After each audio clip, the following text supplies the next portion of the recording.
Hello dear students, welcome to the Phoenix Institute. और आज हम लोग शुरू कर रहे हैं इस सीरीज़ के अंदर हम लोग पीवाईक्यू और चैप्टर वाइज पीवाईक्यू स्टार्ट करेंगे, जिसमें सबसे पहले हम फिजिकल केमिस्ट्री के लिए हैं, जिसमें पहला जो चैप्टर है कौन सा है, हमारा सोल्यूशन चैप्टर है। ओके, तो शुरू करते हैं। चैप्टर पीवाईक्यू स्टार्ट करने से पहले तो हम ये समझते हैं इस चैप्टर को हमें कैसे मेमोराइज रखना है।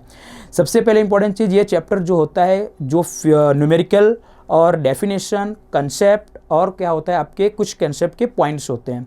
तो आपको क्या करना होगा कि पहले तो जितने सारे इस चैप्टर के अंदर फार्मूले हैं वो आपके माइंड में होने चाहिए, क्योंकि आपको अगर फार्मूले नहीं आएगा बेटा तो इसके न्यूमेरिकल आपको करने में दिक्कत होगी, क्योंकि जो गिवन डाटा होगा वो आपको एनालिसिस करना मुश्किल हो जाएगा कि कौन सा डाटा दिया और कौन सा हमें फार्मूला अप्लाई करना है। साथ ही साथ यहाँ पे बहुत सारे ऐसे भी क्वेश्चन आए हैं और पूछे गए हैं जो सीधा सीधा पॉइंट है, सीधा सीधा आपका एप्लीकेशन से पूछे गए हैं। मतलब जो भी कंसेप्ट है, जो भी वहाँ पे पॉइंट है, जैसे इसके अंदर हेनरी लॉ है, राल्स लॉ है, तो इन सब के एक एप्लीकेशन से भी डायरेक्ट क्वेश्चन पूछे गए हैं। तो इसके अंदर हम लोग डिस्कस करेंगे। तो जब भी आप इस पॉइंट को पढ़ना, जब भी आप इसके पीवाईक्यू सॉल्व करना, जब भी आप सॉल्यूशन चैप्टर के क्वेश्चन करना है, तो आप सबसे पहले क्या करिए, सारे फार्मूले को लिख लीजिए, सारे एप्लीकेशन को लिख लीजिए, सारे पॉइंट को समझ लीजिए, डेफिनेशन स्टेटमेंट उनका समझ लीजिएगा, तब इनके क्वेश्चन करिएगा। तो आपको ज़्यादा से ज़्यादा जल्दी कवर होगा और रिवाइज भी होगा आपका चैप्टर। तो चलो शुरू करते हैं। पहला जो हमारा क्वेश्चन है, देखिए पहला जो क्वेश्चन है पूछा गया है कि in 1 molar solution that contain 0.5 molar of a solute there is. अभी देखो ध्यान से क्वेश्चन को रीड करो और पहले तो पॉइंट ये समझो क्या गिवन दिया है। जब भी न्यूमेरिकल मिले तो न्यूमेरिकल करने से पहले आप ये देखो कि इसमें गिवन क्या है और क्या गिवन है और हमें क्या पूछा जा रहा है, और जो पूछा जा रहा है तो उसका जो फार्मूला आप अप्लाई करो और वो फार्मूला में जो भी डाटा यहाँ दिया गया है पहले उसको ढूंढो। अगर वो नहीं है तो पहले उसको कैलकुलेशन करेंगे, तब उसके बाद हम फार्मूला में पुट करेंगे। तो हमसे यह कहा जा रहा है कि इन 1 मोलर सॉल्यूशन, मतलब यहां हमें मोलालिटी दी गई है। क्या दी गई है? मोलालिटी दी गई है। ओके, तो थोड़ा सा पहले पेन चेंज कर लेते हैं।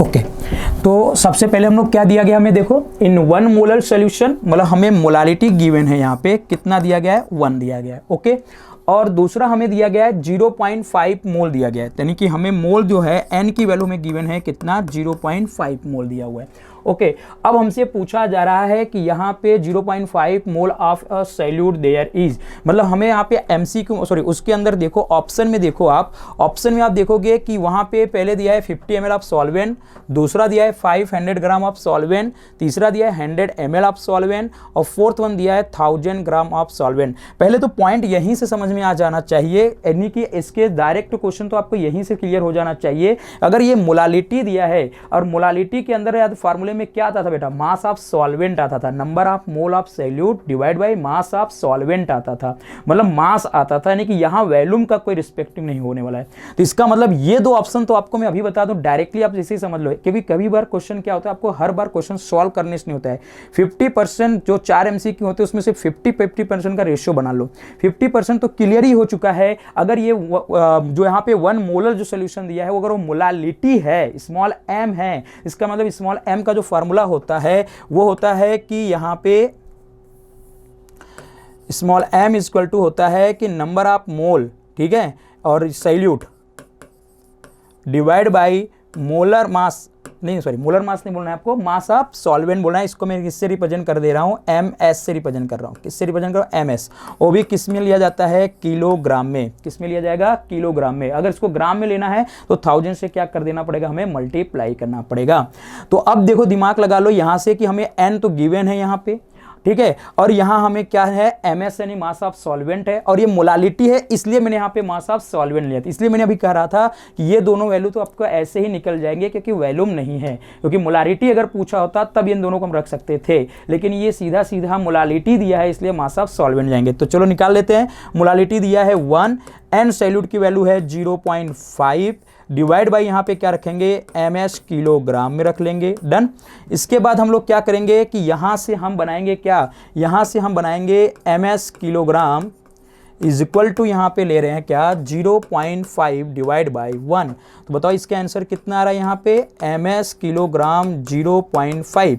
लेकिन एक चीज नोटिस करना, ये किलोग्राम में है। आपको ऑप्शन में देखो क्या दिया है, ऑप्शन में यहाँ ग्राम दिया है, ए भी यहाँ पे क्या दिया है ग्राम दिया है। इसका मतलब इसे हमें किस में कन्वर्ट करना पड़ेगा, ग्राम में। ग्राम में कन्वर्ट करोगे तो 1000 से मल्टीप्लाई करोगे, और 1000 से जो मल्टीप्लाई करोगे तो कितना आएगा मास ऑफ सॉल्वेंट, कितना आ जाएगा दोस्त 500 ग्राम आ जाएगा।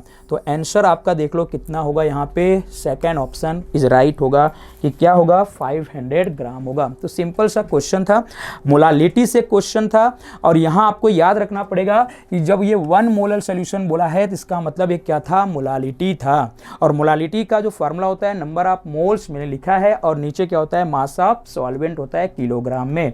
आंसर को मैंने ग्राम में क्यों ले गया, क्योंकि आपको भी पता होना चाहिए कि ऑप्शन में कहीं किलोग्राम नहीं दिया है।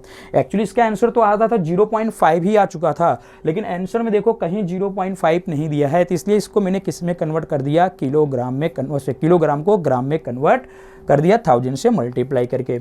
आई होप आपको कंसेप्ट को समझ में आ चुका होगा। मैं साथ साथ में आपको की कंसेप्ट भी समझाते हुए चलूंगा। चलिए नेक्स्ट क्वेश्चन देखते हैं। नेक्स्ट क्वेश्चन है कि the correct option for the value of the vapour pressure of the solution at 45 degree Celsius with benzene to octane in molar ratio 3:2 है। At 45 degree Celsius vapor pressure of the benzene is the 280 mmHg and that of octane is 420 mmHg। NEET 2021 में question दिया है। देखो बेटा, आपको जब भी solution के क्वेश्चन आपको करने होंगे तो आपको पहले जो गिवन डाटा होता है, एक्चुअली ये जो चैप्टर होता है ना पूरा लिक्विड सोल्यूशन है, यानी हमें यहाँ पे 2 बड़े ऐसे टॉपिक पढ़ने होते हैं जो लिक्विड सोल्यूशन के ही होते हैं। वो 2 बड़े टॉपिक लिक्विड सोल्यूशन के कौन होते हैं मैं बताऊँ। एक तो हेनरी लॉ होता है जिसके अंदर सॉलिड एंड लिक्विड सोल्यूशन, और दूसरा होता है गैस एंड लिक्विड, वो भी क्या होता है लिक्विड सोल्यूशन। इसी से ऐसे जुड़ा हुआ एक टॉपिक और है रावल्स लॉ। रावल्स लॉ जो फर्स्ट है वो भी क्या है, लिक्विड है।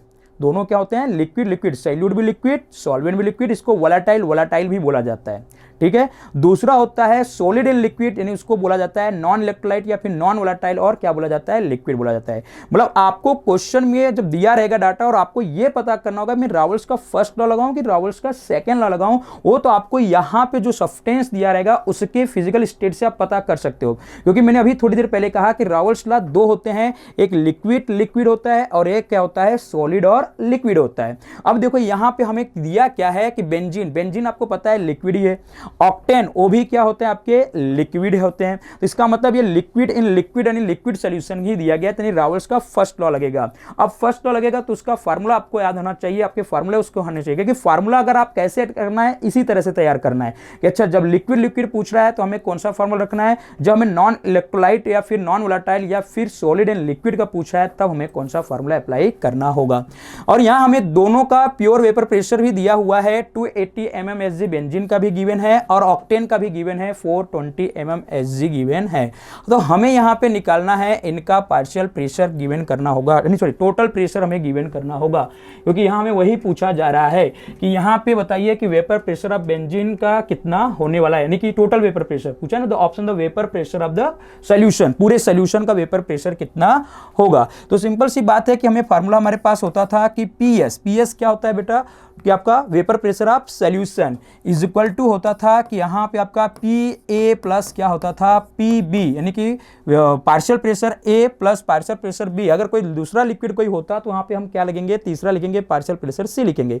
बट जनरली यहां 2 ही है, बेंजीन और ऑक्टेट है। तो इसका मतलब इसको अगर हम पूरा लिखें तो P S is equal to यहां होगा आपका पी नॉट ए इंटू क्या होता था mole fraction A plus P not be into क्या होता था मोल फ्रैक्शन बी हो जाता था। तो ये सबसे पहले हमारी फार्मूला नोट कर लेना होगा। यानी यहाँ हमने यही वाला फार्मूला क्यों लगाया, क्योंकि हमें यहाँ पता है दोनों जो सब्सटेंस है वो लिक्विड के हैं, और जब लिक्विड सब्सटेंस है तो उसका जो टोटल वेपर प्रेशर जो निकाला जाएगा सोल्यूशन का जो वेपर प्रेशर निकाला जाएगा, टोटल जो वेपर प्रेशर निकाला जाता है, दोनों लिक्विड सोल्यूशन के पार्शियल प्रेशर को हम क्या करते हैं, ऐड करते हैं। और इनके जो पार्शियल प्रेशर होते हैं किसके बराबर होते हैं, P not A into mole fraction. अब हमें यहाँ क्या निकालना पड़ेगा, पी नॉट ए और पी नॉट बी तो दिया ही हुआ है, ऐसे भी लिख सकते हो कि पी सी 6, यानी ऐसे चाहे तो लिख सकते हो क्या P C 6 S6 equal to में कितना दिया है, देखो यहाँ लिखा है ना 280 mm, तो यहाँ लिख लो 280, डन। और दूसरा हमें दिया है P ऑक्टेन दिया है, क्या दिया है P ऑक्टेन, उसकी वैल्यू कितनी है 420, तो ये हमारा हो गया P नॉट और ये हो गया P नॉट, यानी कि ये दोनों वैल्यू हमें गिवन है। इसको आप चाहे तो ऐसे में लिख देख सकता हूँ, यहाँ पे क्या, इसको आप लिख सकते हो यहाँ पे P नॉट A के बराबर कर दो, डन, और इसको कर दो आप P नॉट B के बराबर। तो हमें तो दो वैल्यू तो मिल चुकी है, P नॉट ए और P नॉट बी मिल गई है। अब हमें कैसे भी करके क्या निकालना है, XA और XB की वैल्यू कैलकुलेट कर लेना है। XA मतलब मोल फ्रैक्शन A और XB का मतलब मोल फ्रैक्शन B है। अच्छा, मोल फ्रैक्शन XA निकालने के लिए हमें क्या चाहिए, हमें चाहिए कि नहीं, XA का मतलब हम मान लेते हैं कि C6H6 ले लेते हैं, और दूसरा हम क्या ले लेते हैं, यहाँ पे ऑक्टेन ले लेते हैं। अब पता है कि मोल फ्रैक्शन जिसका पूछा जाता है उसके नंबर ऑफ मोल को हम ऊपर रखते हैं, तो NC6H6 अपॉन नीचे क्या होगा NC6H6 प्लस N क्या होगा, यहाँ ऑक्टेन होगा। सेकंड में अगर जिसका पूछा गया, किसका पूछा जा रहा है, ऑक्टेन, तो ऑक्टेन के नंबर ऑफ मोल को ऊपर रख लो, तो N ऑक्टेन अपॉन नीचे क्या होगा N ऑक्टेन प्लस यहाँ क्या होगा NC6H6 होगा। क्लियर हो गया यहाँ तक। अब बस करना है क्या है, यहाँ आपको देखो एक चीज दिया हुआ है, मोलर रेशियो दिया है बेंजीन और ऑक्टेट का। तो क्या होता है मोलर बेंजीन और ऑक्टेट का, यानी कि NC6H6 रेशियो किसका है, N ऑक्ट का। क्लियर, तो ये कितना है 3:2, मतलब हमें मोल पता चल गया कितना है, नंबर ऑफ मोल बेंजीन का कितना है 3 है, और ऑक्ट का कितना है 2 है, तो पुट कर दो इसमें आंसर। तो यानी यहाँ आंसर आएगा कि ऊपर रखोगे पहले कितना 3 और नीचे 3 + 2 कर दोगे, 3 + 2 कितना आ जाएगा 5, और यहाँ करोगे जब आप तो क्या रखोगे ऊपर 2, नीचे क्या आ जाएगा 5 आ जाएगा। आओ फटाफट कैलकुलेट कर लेते हैं। सबसे पहले यहाँ कैलकुलेट करते हैं हम लोग, 3/5 कर लेते हैं, 3/5 कर लेते हैं, तो आंसर आएगा 0.6 आएगा इसका, डन। और नीचे वाले का अगर करते हैं तो 2/ कितना करना है हमें 5, तो इसका आंसर आ रहा है 0.4। तो लो, दोनों का मोल फ्रैक्शन भी आ चुका है, एक्स बेंजीन का भी आ चुका है, मोल फ्रैक्शन बेंजीन भी आ चुका है, मोल फ्रैक्शन ऑक्टेन भी आ चुका है। अब क्या रखा है, अब तो सारी वैल्यू पुट कर दो। तो PS = P not A, P not A की वैल्यू कितना रखना हमें 280 इंटू XA, यानी ये पहली वैल्यू रख दो कितना 0.6, P नॉट B कितना दिया है 420, तो 420 इंटू XB की वैल्यू कितना गिवन है 0.4। अब फटाफट मल्टीप्लाई करो और ऐड कर दो, आंसर आपके हाथ में।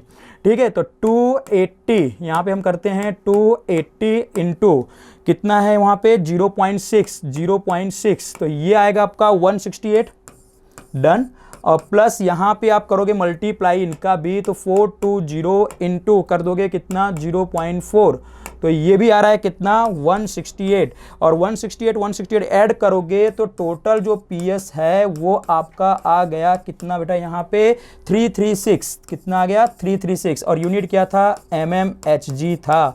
तो आपका आंसर मिल गया कि जो पूरे सोल्यूशन का जो वेपर प्रेशर होगा वो कितना होगा 336 होगा। तो कंसेप्ट और आपका जो पॉइंट है वो कैसे आपको फार्मूले को समझा और कैसे आपको फार्मूले को रखना है, रावल्स का फर्स्ट रखना था कि रावल्स का सेकंड रखना था, वो हमने कहाँ से पता किया, इन दो सब्सटेंस को देखा, दोनों सब्सटेंस हमारे क्या थे लिक्विड थे, और लिक्विड हैं तो इसका मतलब रावल्स का फर्स्ट वाला लगेगा, टोटल प्रेशर वाला फार्मूला लगेगा। ओके, तो आपका ऑप्शन यहाँ पे कौन सा सही होगा, थर्ड वाला ऑप्शन क्या होगा, राइट होगा 336। ओके, चलो नेक्स्ट देखते हैं। देखो नेक्स्ट, देखो थोड़ा सा खुद से ट्राई करो, अभी थोड़ा सा आप खुद से ट्राई करो और सुनो नेक्स्ट वाले क्वेश्चन में क्या गिवन है और कौन सा फार्मूला लगेगा, क्या बात लग रही है, क्या समझ में आ रहा है इसके अंदर। फिर से करते हैं क्वेश्चन को। The following solution were prepared by the dissolving the 10 gram glucose in 250 ml of the in water P1, मतलब एक उसका प्रेशर दिया है P1, और दूसरा दिया है 10 ग्राम यूरिया भी दिया हुआ है in the 250 ml of water P2, and 10 gram of sucrose भी दिया हुआ है in 250 ml of water P3. The right option for the decreasing order of osmotic pressure of this solution. अब ऑस्मोटिक प्रेशर आया है तो आपको पता है कि ऑस्मोटिक प्रेशर को हम लोग क्या लिखते थे, फार्मूला पाई = C × R × T लिखते थे, यस या नो। क्लियर। अब यहाँ पे हम जो प्रेशर होता है ऑस्मोटिक प्रेशर को हम सोल्यूशन के अंदर किससे रिप्रेजेंट करते हैं, पाई से करते हैं। जनरली इन्होंने यहाँ पे पी लिखा है तो कोई दिक्कत नहीं, प्रेशर को हम लोग यहाँ पे किससे करते हैं, पाई से करते हैं। अब चाहे तो आप इसको पी अगर यहाँ के रिस्पेक्ट में लिखना चाहते हो तो यहाँ लिख लो P1, क्योंकि हर सोल्यूशन के लिए क्या लिखना पड़ेगा, अलग अलग लिखना पड़ेगा। तो P1 equal to C1 into R into T, क्योंकि आर और टी तो कॉन्स्टेंट है, कोई वैल्यू दी नहीं गई है, ठीक है। तो अब यहाँ पे क्या है, P2 इक्वल टू क्या हो जाएगा, C2 into R into T हो गया, और P3 इक्वल टू क्या हो जाएगा, C3 into R into T. T तो टेम्परेचर है, आर गैस कॉन्स्टेंट है, और सी क्या है, कंसंट्रेशन है। अब यहाँ पे एक और फॉर्मूला यहाँ पे अप्लाई कर सकते हो आप, क्या अप्लाई करोगे, देखो ध्यान से, यहाँ अप्लाई कर दीजिए कि C इक्वल टू पूरा कि क्या होता है, यहाँ पे C होता है मोल, यानी कि N बाई क्या होता है, वॉल्यूम लीटर में, इनटू क्या होता है, R और T। तो इसका मतलब ये सब में होगा, ये चीज़ें ये तो सब में लगेगा, यस या नो। तो N बाई वी लीटर में, डन, इंटू आर टी लगा दो यहाँ पे। तीसरे में भी क्या लिखोगे, यही N बाई वी, ओके एक मिनट, हाँ तीसरे में क्या करोगे, तीसरे में भी क्या लिखोगे, N by V litre into क्या लिखोगे बेटा, R इंटू टी, और तीसरे वाले में भी क्या लिख दोगे, N by V litre into R T. देखो एक काम देखो, आर टी सब में कॉमन है तो इनको कॉमन निकाल लो, कोई वैल्यू में कोई मतलब तो रहेगा नहीं, समझ में आ रहा है। आर टी तो सब में ही है ना सेम, और उनकी वैल्यू क्या होगी, फिक्स ही होगी, क्योंकि यहाँ कोई मेंशन दे रखा नहीं है। इसका मतलब ये क्या है, आर और टी को क्या मान लो, कांस्टेंट मान लो, उनको कोई रखो मत। यानी अब सीधा सीधा बचेगा कि P1 is equal to N by V ही बचेगा। और मैं अभी एक बात बताऊँ, क्वेश्चन में थोड़ा सा ध्यान दोगे कि आपको यहाँ देखो वैल्यूम सब में 250 ml पहले वाले में भी दिया है, 10 ग्राम 250 ml दूसरे वाले में भी दिया है, और यहाँ पे तीसरे वाले में भी कह रहा है कि 10 ग्राम 250 ml किसका भी दिया है, तीसरे वाले का भी दिया है। तो इसका मतलब हमें यहाँ वैल्यूम भी क्या होगा बेटा, सब में फिक्स है, मतलब उससे तो कोई आंसर तो मिल नहीं सकता है। अब बचा क्या हमारे पास, जो P है वो बचा N के ऊपर, किसके ऊपर बचा, P बचा किसके ऊपर, N के ऊपर। देखो मैं कंसेप्ट समझाने की कोशिश कर रहा हूँ, तो इसकी वजह से सवाल एकदम ईजी आपको समझ में आ जाएगा, क्लियर। तो अब P इक्वल टू N होता है, तो P इक्वल टू क्या लिखोगे यहाँ पे, मास अपॉन क्या लिखोगे, मोलर मास लिखोगे। और एक बात और नोटिस कर लो कि देखो सबका मास भी क्या दिया हुआ है, सेम। देखो यहाँ पे पहले का मास कितना है, 10 ग्राम, दूसरे का भी मास कितना है, 10 ग्राम, तीसरे का भी मास कितना है, 10 ग्राम। इसका मतलब मास भी क्या बेटा यहाँ पे फिक्स ही होगा। तो मास से तो आप बता नहीं पाओगे कि किसका ऑस्मोटिक प्रेशर ज्यादा होगा और किसका कम होगा। अब बचा क्या है कि मोलर मास। क्यों, क्योंकि मोलर मास क्या है, अलग अलग यहाँ सब्सटेंस लिया गया है। पहला जो सब्सटेंस है देखो क्या है, हमारे पास ग्लूकोज है, दूसरा सब्सटेंस हमारे पास क्या है, यूरिया है, तीसरा सब्सटेंस हमारे पास क्या है, सुक्रोज है। अब इनके मोलर मास तो सेम तो हो ही नहीं सकते हैं। अब इनके मोलर मास क्या हो सकते हैं, डिफरेंट होंगे, अलग अलग होंगे। जो डिफरेंट होंगे अगर मोलर मास, तो इनको सिंपल सा तरीका है कि यहां जिसका मोलर मास ज्यादा होगा उसका जो प्रेशर होगा ऑस्मोटिक वो क्या होगा, कम, और जिसका अगर मोलर मास कम होगा उसका जो ऑस्मोटिक प्रेशर क्या होगा, ज्यादा। आओ फटाफट मोलर मास निकालते हैं। तब मोलर मास किसका पहले निकालेंगे, ग्लूकोज का निकालते हैं हम लोग। किसका निकालते हैं, ग्लूकोज का। तो ग्लूकोज का निकालेंगे तो यहां लिखा है C6H12O6, तो यहां पे आ जाएगा ये। तो मुझे लगता है सीधा सीधा आपको पता है कि 12 इंटू 6 कर दो, और प्लस यहां पे क्या करोगे 1 इंटू 12 कर लो, प्लस यहां पे क्या करोगे 16 इंटू 6 कर लो। तो टोटल करोगे तो ये आएगा 180 आ जाएगा। कितना आ जाएगा, 180 आ जाएगा। एक बार करके चेक कर लेते हैं, फटाफट चेक कर लो फटाफट, कहीं डाउट हो तो बताओ, ठीक है। 72 आएगा, प्लस एक तो काम कर लो पहले, कितना 160 इंटू कितना कर देना है हमें, 6 कर लेना है, तो वो आ जाएगा हमारा 96, प्लस उसके अंदर ऐड कितना करेंगे 12, डन, और फिर उसके अंदर कितना ऐड कर देते हैं 72, तो वो सही है 180 आएगा, डन।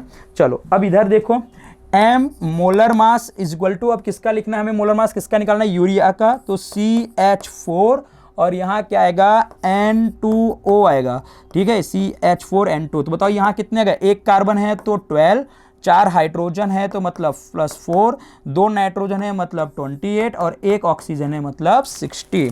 तो बताओ यहाँ पे टोटल ऐड करोगे तो इसके कितने आ जाएंगे 60, क्योंकि 12 4 16 16 16 कितना हो गया 32, 32 और 8 हो गया 40 20, यानी कितना आएगा 60 आएगा। सही है, ये तो क्लियर हो गया। चलो थोड़ा सा इसको जगह बना लेते हैं यहाँ पे, इसको थोड़ा सा जगह बना लेते हैं, तब आगे बढ़ते हैं हम सब। तो जूम आउट थोड़ा सा करता हूँ, ठीक है। चलो इतना में काम हो जाएगा हमारा, इसको यहाँ रख लेते हैं। चलो अब आओ देखो, तीसरा क्या दिया था यहाँ बेटा, तीसरा दिया है सुक्रोज। तो सुक्रोज का भी मोलर मास निकाल लेते हैं। तो मोलर मास किसका निकालोगे, C12 और क्या आएगा H22 और क्या आएगा O11। तो इसका मास क्या हो जाएगा कि 12 इंटू कितना रखोगे आप, 6 रख लो, सॉरी 12 इंटू कितना रखना है, 6 नहीं है क्योंकि कितने कार्बन है, 12 हैं। तो कितना रखोगे, 12 इंटू 12 रखना होगा। फिर यहाँ पे प्लस क्या होगा, 1 इंटू 22, तो ना सीधा मैं 22 लिख रहा हूँ। और कितना ऑक्सीजन है, 16, तो 16 इंटू कितना कर देना है, 11। चलो फटाफट आप लोग मल्टीप्लाई करो, तो मल्टीप्लाई करके ऐड करो फटाफट इसको। देखो ये मोलर मास तो आपको आना है चाहिए, नहीं आएगा तो फिर दिक्कत तो आपको आएगी। तो 12 इंटू 12 कर दोगे कितना हो जाएगा, 144 हो जाएगा। 144 प्लस 20 कर दोगे कितना आ जाएगा, 166 हो जाएगा। और 166 और उसके बाद उसके अंदर कितना ऐड करना है हमें, 116, यानी 16 इंटू कितना करना होगा हमें, 11। तो ये आ जाएगा 176। अब इसके अंदर हमें ऐड कर देना है, टोटल आएगा ये 342 आ गया। कितना आ गया, 342। एक बार खुद से कर लीजिएगा ट्राई, तो आएगा ये 342। अब करना क्या है, अब थोड़ा सोचो। क्या मैंने बताया था कि जिसका मोलर मास ज्यादा होगा तो उसका ऑस्मोटिक प्रेशर क्या होगा, कम। तो इनमें से तीनों सब्सटेंस में से किसका मोलर मास ज्यादा दिख रहा है, सबसे ज्यादा मोलर मास दिख रहा है सुक्रोज का। देखो भाई 342 आ रहा है, यानी इसका अगर मोलर मास ज्यादा है, अगर इसका मोलर मास ज्यादा होगा तो इसका ऑस्मोटिक प्रेशर क्या होगा, कम। और ये कौन सा वाला था, P3 था। तो सीधा सीधा यहां पहले लिखो कि P3 तो सबसे कम होगा। क्लियर, क्यों, क्योंकि मोलर मास सबसे ज्यादा होता है। और यहां रिलेशनशिप ये निकल के आ रहा है क्योंकि यहां मास भी कांस्टेंट है, वॉल्यूम भी कांस्टेंट है, R और T भी कांस्टेंट हो गया है, कांस्टेंट मतलब सब पे फिक्स हो गया है। और यहां पे जो मोलर मास है वही और ऑस्मोटिक प्रेशर के बीच का कहानी बची हुई है, वो भी इनवर्सली है। तो यहां से एक तो क्लियर हो गया कि जो आपका यूरिया, सॉरी जो आपका सुक्रोज है उसका जो मोलर मास है वो क्या है, सबसे ज्यादा, जिसका मतलब उसका ऑस्मोटिक प्रेशर क्या होगा, सबसे कम, यानी वेरी करेगा उसके मोलर मास के ऊपर।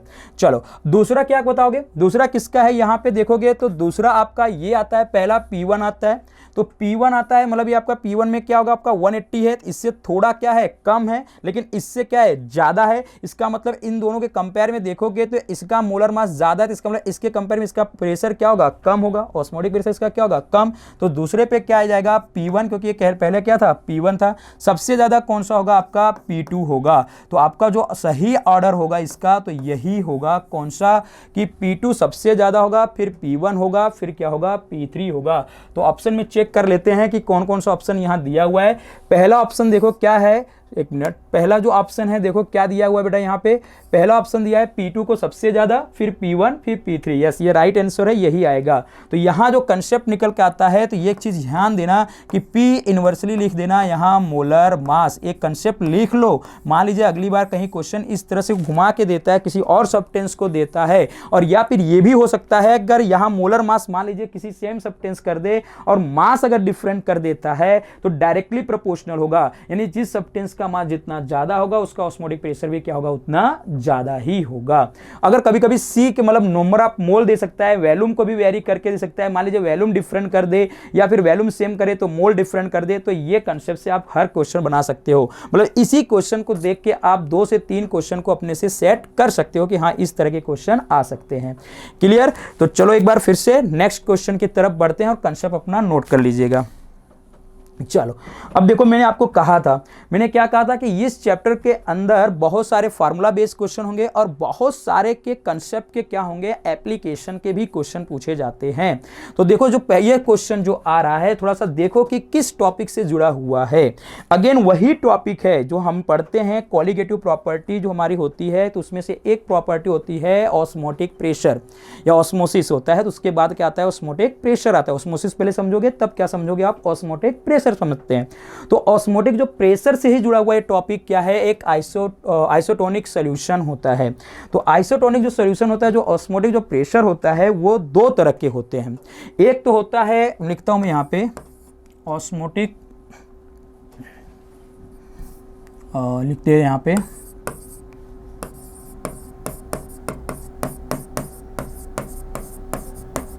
ये कितने तरह के होते हैं, 2 तरह के होते हैं। एक तो होता है आइसोटोनिक और एक होता है हाइपो। और इसी के अंदर या मान लो या फिर एक और यहाँ पे लिख दे रहा हूँ, यानी ये दोनों मिलके ही होते हैं यहाँ से। तो एक होते हैं ये हाइपो और एक होते हैं हाइपर। सॉरी हीट्रो नहीं, हाइपर। एक क्या होते हैं हाइपो और एक क्या होते हैं हाइपर। तो यहां हमसे पूछा जा रहा है कि इनमें से आइसोटोनिक सॉल्यूशन किसके बराबर होता है। तो ऐसा सॉल्यूशन जिसमें जो ऑस्मोटिक प्रेशर के बराबर हो उसी को हम लोग क्या बोलते हैं, आइसोटोनिक सॉल्यूशन। एक डेफिनेशन से रिलेटेड क्वेश्चन आया था, मैंने अभी आपको कहा कि आपको डेफिनेशन, आपके एप्लीकेशन, फार्मूला बेस्ड ये चैप्टर है, यानी इसके क्वेश्चन आपको इसी तरह से प्रिपेयर करने पड़ेंगे। तो आपको पता है ऐसा सॉल्यूशन जिसका ऑस्मोटिक प्रेशर क्या हो, सेम ही हो, मतलब उस सॉल्यूशन का भी ऑस्मोटिक प्रेशर क्या हो, सेम पाया जाता है या है, तो उसे हम क्या बोलते हैं, आइसोटोनिक सॉल्यूशन बोलते हैं। तो सिंपल सी बात है कि ये किसके बराबर होगा, ऑस्मोटिक प्रेशर के बराबर होगा। तो आइसोटोनिक सॉल्यूशन याद रखना किसके प्रेशर के बराबर, किसके बराबर होता है, किसके सेम के बराबर होता है, वो होता है ऑस्मोटिक प्रेशर के बराबर होता है। ठीक है, नेक्स्ट चलो देखो, ये तो अच्छा था क्वेश्चन। अब देखो फिर से आ गया, न्यूमेरिकल बेस आ गया, और ये क्वेश्चन पूछा गया है आपके कोविड नीट 2020 में पूछा गया क्वेश्चन है। बहुत आसान क्वेश्चन भी है, बस मैंने कहा था क्वेश्चन करने से पहले जो गिवन डाटा होता है उन गिवन डाटा को समझो और तब आप सोचो कि ये क्या डाटा दिया गया और इससे कौन सा फार्मूला लगाया जाएगा, क्या पूछा गया और कौन सा फार्मूला हम अप्लाई कर सकते हैं। तो देखो यहां दिया है if 8 gram of non electrolyte. अभी सोचो रावल्स का हमने पढ़ा था 2 लॉ, अभी थोड़ी देर पहले मैंने बताया। क्या बोला मैंने, एक कहा था कि सॉलिड एंड लिक्विड जो रावल्स का सेकेंड लॉ होता है, यानी कि नॉन वोलेटाइल या नॉन इलेक्ट्रोलाइट, और लिक्विड वाला यानी कि वोलेटाइल होता है। दूसरा होता था, क्या अभी बताया था, लिक्विड लिक्विड होता है यानी वोलेटाइल वोलेटाइल होता है। अब नॉन यहाँ इलेक्ट्रोलाइट पूछा हुआ है, तो नॉन इलेक्ट्रोलाइट में क्या हो सकता है, आपका शुगर हो सकता है, यूरिया हो सकता है, ग्लूकोज हो सकता है, सुक्रोज हो सकता है, ये सारे क्वेश्चन हो सकते हैं। यानी इन सारे क्वेश्चन में क्या, इस क्वेश्चन के अंदर ये सारे क्या हो सकते हैं, आपके नॉन इलेक्ट्रोलाइट हो सकते हैं। नॉन इलेक्ट्रोलाइट को जो टूटता ना हो, ठीक है, जिसमें इलेक्ट्रिसिटी कंडक्ट ना करती हो, तो वो सारी चीजें क्या होती हैं, नॉन इलेक्ट्रोलाइट में आते हैं। तो कह रहा है वो सॉल्यूट डिसॉल्व होता है 114 ग्राम ऑफ एन ऑक्टेन। अब एन ऑक्टेन देखो मैंने बताया क्या होता है, लिक्विड। तो आपको दिमाग में तो लग चुका होगा यार, ये तो सिंपल सी बात ही है ना, कि आपका कहा जा रहा है कि नॉन इलेक्ट्रोलाइट और लिक्विड यानी कि सॉलिड एंड लिक्विड वाला हमें जो कंसेप्ट है रावल्स का, वो वाला में लगाना है। अब फार्मूला भी सेट हो जाना चाहिए कि फार्मूला कौन सा लगेगा। तो हमें जो नॉन इलेक्ट्रोलाइट है उसका मोलर मास हमें नहीं पता है, क्योंकि हमें वो क्या है वो हमें नहीं पता है। तो हमें सिर्फ उसका क्या पता है, मास पता है। और दूसरा जो उसके अंदर लिक्विड लिया जा रहा है वो ऑक्टेन है, उसका हमें क्या दिया गया है, मास गिवन है। डन। और ये रिड्यूस हो रहा है, it is vapour pressure of 80%। जो वेपर प्रेशर हो कितना रिड्यूस हो रहा है, 80% वेपर प्रेशर रिड्यूस हो रहा है। तो जिसका हमें मोलर मास किसका गिवन है यहाँ पे, in gram of the solute, the molar mass of the in gram of mole inverse of the solute is given the molar mass of the N octane. मतलब जो नॉन इलेक्ट्रोलाइट सब्सटेंस है उसका हमें क्या calculate करना है, molar mass calculate करना है, और एन ऑक्टेन का हमें मोलर मास गिवन है। तो आपको याद होगा रावल्स का जो सेकंड फार्मूला था वो होता था कि P not A minus P S upon यहाँ क्या होता था, पी नॉट ए। इसको हम लोग रिलेटिव लोअरिंग वेपर प्रेशर यानी कॉलिगेटिव प्रॉपर्टी की एक और प्रॉपर्टी होती है। अभी एक प्रॉपर्टी आई थी कौन सा, ऑस्मोटिक प्रेशर। ये दूसरी प्रॉपर्टी एक और है, कौन सी, lowering vapour pressure, relative lowering vapour pressure है। डन। और ये रावल्स का सेकंड लॉ भी है। और ये इज इक्वल टू यहाँ लिखोगे आप क्या, मोल फ्रैक्शन, किसके बराबर लिखोगे, मोल फ्रैक्शन एक्स बी के बराबर होता है। बट यहाँ पे हमें जो एक्स बी है वो कैसा रखना है, यहाँ पे यहाँ लिख देना है हमें, एक तो आपको एन नॉन इलेक्ट्रोलाइट का रखो। डन। ऐसे लिख देते हैं, नॉन इलेक्ट्रोलाइट रख लो यहाँ पे, इलेक्ट्रो, एक काम करते हैं फिर से लिखते हैं नॉन इलेक्ट्रोलाइट, और नीचे किसका लिखेंगे, एन ऑक्टेन रख लेते हैं। किसका रख लेते हैं, एन ऑक्टेन। अब इसको मैं बार बार नहीं लिखूंगा इतना बड़ा, अभी मैं क्या करता हूँ इसको शॉर्ट फॉर्म में कर देता हूँ, नहीं लिखा यही जाएगा लेकिन इसको मैं शॉर्ट फॉर्म में लिखता हूँ क्या, इस तरह से देखो, यानी एन इलेक्ट्रोलाइट का मतलब यहाँ लिखोगे मास, और इसको थोड़ा सा लिखने के लिए मैं कर दे रहा हूँ क्या, डब्ल्यू ए मान लेता हूँ, और नीचे क्या हो जाएगा, मोलर मास एम ए, और इनटू यहाँ हो जाएगा डब्ल्यू क्या हो जाएगा, सॉरी एम बी हो जाएगा, और यहाँ नीचे क्या हो जाएगा, डब्ल्यू बी हो जाएगा। थोड़ा सा समझा दे रहा हूँ, यहाँ डब्ल्यू ए क्या है, जो ए होगा वो नॉन इलेक्ट्रोलाइट होगा, और जो बी होगा वो क्या होगा, आपका ऑक्टेन होगा। तो यानी जो नंबर ऑफ मोल ए होगा तो वो आपका नॉन इलेक्ट्रोलाइट होगा, और नंबर ऑफ मोल जो होगा आपका क्या होगा, बी जो होगा वो किसका होगा, ऑक्टेन का होगा। अब मोल क्या होता है, मास अपॉन मोलर मास। तो ये किसके मास अपॉन मोलर मास है, जो नॉन इलेक्ट्रोलाइट है वो सब्सटेंस होगा यानी उसका मास होगा, और नीचे उसका मोलर मास, हमें तो यही कैलकुलेट करना है। और ये किसका होगा, एन ऑक्टेन का होगा। n ऑक्टेन का जो मास यहाँ दिया हुआ है 114 और WB जो उसका मोलर मास गिवन है आपको, तो इससे भी आ जाएगा।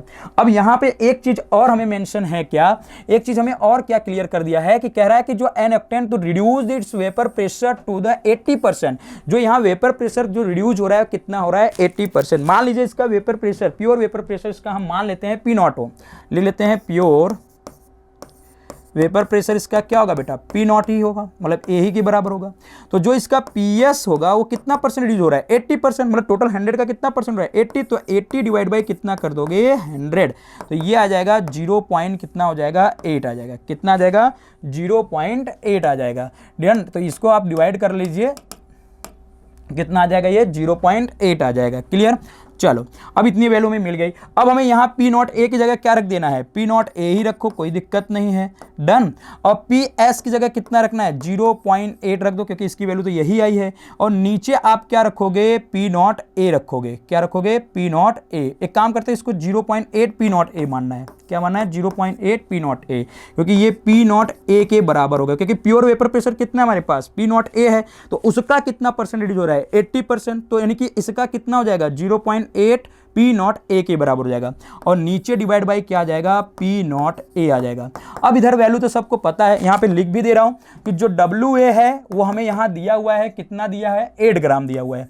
डन, दूसरा हमें यहाँ पे जो MA है वही तो हमें यहाँ कैलकुलेट करने आए हैं। डन, तीसरा हमें क्या दिया हुआ है MB का मतलब कि ऑक्टेन का मोलर मास कितना दिया है 114, तो यहाँ लिख लो 114। चौथा यहाँ पे हमें क्या गिवन है WB भी गिवन है, हमें कितना दिया है 114 दिया हुआ है।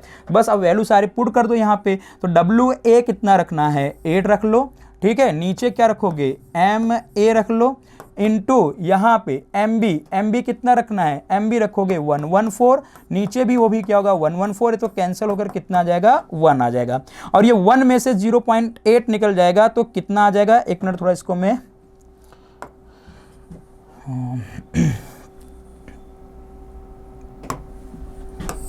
थोड़ा इसको इधर ले लेते हैं, 10 जगह हो जाओ नीचे। चलो तो देखो इधर, अब ये इसमें से 1 में से 0.8 P है, देखो ये पूरा 1 P है, 1 है, मतलब यहाँ पे अगर देखा जाए तो 100 है, उसमें से कितना जा रहा है 0.8 निकल के जा रहा है, 0.8 P0 A के बराबर जा रहा है। तो मतलब ये हो जाएगा आपका 1 में से 0.8 निकल जाएगा, तो 0 पॉइंट क्या आएगा, एक मिनट, 0 पॉइंट क्या आएगा आपका 2 आएगा P0 A, और नीचे क्या आएगा P0 A is equal to इधर क्या आएगा आपका 8/MA आ गया है। क्लियर, अब P0 A से क्या हो जाएगा बेटा कैंसिल हो जाएगा, तो यहाँ आपका आएगा MA इज इक्वल टू आएगा 8/0.2 आएगा। कितना आएगा 8/0.2। तो देखो आंसर इसका कितना आता है 8/0.2 का मतलब क्या आएगा आंसर 0.8 डिवाइड बाई 2, सीधा सीधा आंसर इसका कितना आ रहा है 0.4। एक मिनट, हाँ थोड़ा मिस्टेक है क्या, कहीं देखते हैं, चेक कर लेते हैं फिर से वापस। 1414 से कैंसिल हो गया, ये कितना ग्राम में दिया है 8 ग्राम दिया हुआ है, ठीक है। और यहाँ ये कितना आएगा 1 में से 0.8 निकल जाएगा, कितना आएगा 0.2 आएगा, 0.2, और फिर यहाँ 0.2 होगा, और ये M यहाँ जाएगा, तो मल्टीप्लाई करोगे तो यही आएगा। तो फिर से एक बार चेक करो, एक बार आंसर चेक करो कहाँ पे गलती कर रहे हो, देख लेते हैं। तो 8 डिवाइड बाई 0.2, हाँ आंसर राइट है, ये कोई दिक्कत नहीं है। ये आंसर आएगा आपका MA की वैल्यू आ रही है 40 आ रही है, कितनी आ रही है 40 आ रही है, ठीक है। सिंपल सा था क्वेश्चन, ठीक है। कितना आ रहा है आंसर 40। 8 डिवाइड बाई 0.2 करोगे, अरे सही तो है ना, यहाँ से निकालोगे तो यहाँ चला कितना जाएगा 80 हो जाएगा, और यहाँ पे इतना जाएगा 20 कर लो, तो 20 चौक 80, सीधा सीधा कैंसिल 40 आ जाएगा, मतलब यहाँ से 4 आएगा तो 0 आगे लगा दोगे 0। क्लियर, तो आंसर कितना दिया है 40। क्लियर कर लो फटाफट। ओके, सिंपल सा क्वेश्चन था, कोई और कुछ था नहीं। मैंने आपको ये यूटिलाइज़ करना सिखाया कि जो गिवन डाटा होगा और उसको डाटा को कैसे आप यूटिलाइज़ करोगे, ये चीज़ आप समझ लो पहले कि क्या गिवन है और हमें कैसे इसको यूज करना है फार्मूले के अंदर। यहाँ हमें पता था पहले से ही कि एक नॉन इलेक्ट्रोलाइट दिया है और प्योर वेपर प्रेशर है, तो इसका मतलब रिलेटिव लोअरिंग वेपर प्रेशर लगेगा, रावल्स का सेकेंड लॉ लगेगा। तो नोट करो फटाफट, आंसर बहुत ईजी में आया है, कोई और दिक्कत नहीं है। यहाँ थोड़ा अगर डाउट लग रहा है तो एक बार फिर से एक मिनट रिपीट कर रहा हूँ कि 80% रिड्यूज हो रहा है वेपर प्रेशर, तो टोटल जो प्योर वेपर प्रेशर था कितना होता है 100%, उसका 80% रिड्यूस हो रहा है, मतलब कितना 100 में से 80 निकाल दो कितना बचेगा 20 बचेगा ना, बट यहाँ 80% बोला, अगर ऐसा बोला था 80 निकल गया होता तो आप सीधा सीधा समझ में आता है 80% हुआ है, तो मतलब पहले 80% का कितना आएगा 0.2 सॉरी 0. कितना 80 डिवाइड बाई 100 हो जाएगा, 80 डिवाइड बाई 100 करेगा कितना आएगा 0.8 आ जाएगा। अब 1 में से पूरा 0.8 निकल के जा रहा है वेपर प्रेशर, तो यानी आपका कितना हो जाएगा 1 माइनस 0.8, तो कितना आएगा 0.2 आएगा। चलो नेक्स्ट देखिए अगला क्वेश्चन, देखिए थोड़ा सा पढ़िए फिर से। जो अगला क्वेश्चन आया है, मैंने अभी थोड़ी देर पहले फिर से बोल रहा हूं, अगेन वापस बोल रहा हूं, बेटा इस चैप्टर के अंदर अगर आपके क्वेश्चन सही करने हैं तो आपको क्या करना पड़ेगा कि फार्मूले के साथ साथ आपको जितने भी डेफिनेशन हो, जितने भी आपके उसके क्या दिए हुए पॉइंट दिए उनके एप्लीकेशन, इन सारे पॉइंट को क्या करना पड़ेगा कंप्लीट करना पड़ेगा। और ये जब कंप्लीट कर लोगे तभी आपका क्या आएगा सही सही आंसर मिलेगा। अब ये जैसे ये क्वेश्चन को रीड करो और इसमें क्या हो सकता है, क्या आ सकता है, इसको ध्यान से देखो। पहले क्या पूछा है क्वेश्चन के अंदर, the mixture which show positive derivation from the Raoult's law. ठीक है, पॉजिटिव डेरिवेशन पूछा है, रावल्स लॉ का पूछा है कि कौन सा होगा। अब यहां पे पॉइंट थोड़ा सोचो, रावल्स लॉ का जो कंक्लूजन निकला था, कंक्लूजन क्या निकला था कि जो वो सॉल्यूशन जो आपके क्या करते हैं रावल्स लॉ को फॉलो करते हैं वो आइडियल सॉल्यूशन होते हैं, जो सॉल्यूशन रावल्स लॉ को फॉलो नहीं करते हैं वो क्या कराते हैं नॉन आइडियल सॉल्यूशन।